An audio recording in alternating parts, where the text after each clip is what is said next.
Grazie Presidente, merci beaucoup. Alors effectivement, cette table ronde travaillait plus particulièrement sur la question des aspects extérieurs de la migration et des partenariats avec les pays tiers. Alors nos invités nous ont surtout éclairés sur les réalités extrêmes que vivent les personnes qui ont entamé un parcours migratoire. Aujourd'hui, partout dans le monde, des millions de personnes sont concernées, voire forcées de migrer pour diverses raisons et on l'a dit ce matin, les conflits en Syrie, au Yémen, en République démocratique du Congo, au Soudan et on peut continuer la liste, des violences extrêmes à l'égard de certaines minorités et on peut citer les minorités des Rohingyas qui sont réfugiés au Bangladesh, des instabilités politiques parfois près de chez nous, on le voit en Biélorussie, des personnes sont forcées de quitter leur pays, mais aussi pour des raisons climatiques dans les situations extrêmes du Sahel par exemple. La plupart de ces migrations n'ont pas pour destination finale l'Union européenne. 90% de ces migrations sont intracontinentales, mais elles nécessitent malgré tout que nous nous en préoccupions, car les différents intervenants ont bien mesuré l'impact que ces migrations pouvaient avoir sur les personnes surtout.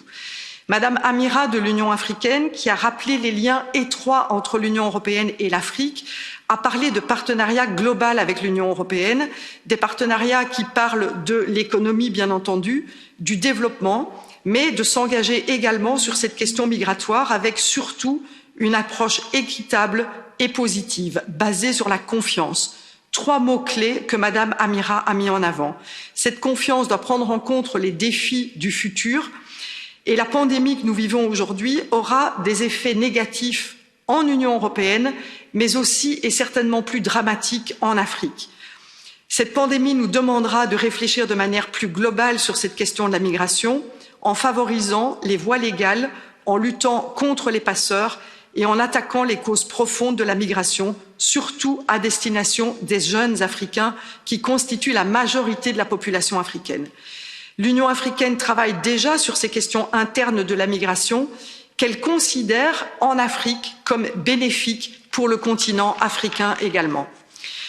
Comme l'a rappelé la commissaire Urpilainen, c'est par la confiance et la coopération que les partenariats avec les pays tiers sera un succès, tant pour les pays d'origine que pour l'Union européenne et surtout pour les migrants eux-mêmes. Et l'instrument de financement, le NDICI, devra disposer d'un volet destiné au soutien des pays tiers dans leur objectif de gestion de la migration. Le Danish Refugee Council met lui l'accent sur la responsabilité de l'Union européenne, sur le respect et parfois le non-respect des droits des migrants aux portes de l'Union.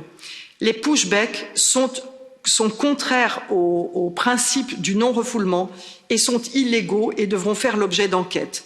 Le pacte devra répondre clairement à ces situations inacceptables et renforcer l'état de droit avec un financement à long terme des pays tiers à respecter les droits fondamentaux. International Rescue a mis l'importance sur le rappel de la situation extrême qui demande le soutien aux pays tiers et l'Union est un acteur important sur un plan bilatéral et multilatéral et nous devons également prévoir un accueil de ces personnes déplacées ou prévenir les déplacements souvent dus à des conflits et à la pauvreté. Pour conclure, tous ont insisté sur le droit des migrants, sur les partenariats, car la migration et le sort des millions de personnes nous préoccupent. Ces partenariats doivent être basés, je l'ai dit, sur la confiance, la coopération, le respect et une approche holistique.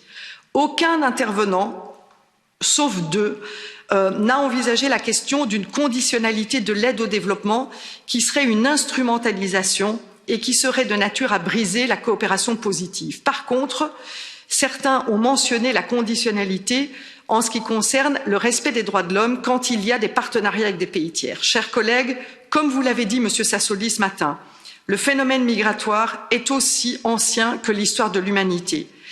Cette migration doit s'organiser dans le respect du droit international et les valeurs humanistes et universelles sur lesquelles l'Union européenne s'est construite et qu'elle a réaffirmé en soutenant le pacte mondial de l'ONU pour la migration, qui nous offre un cadre global qui reste à mettre pleinement en œuvre pour organiser la mobilité humaine au XXIe siècle. Merci.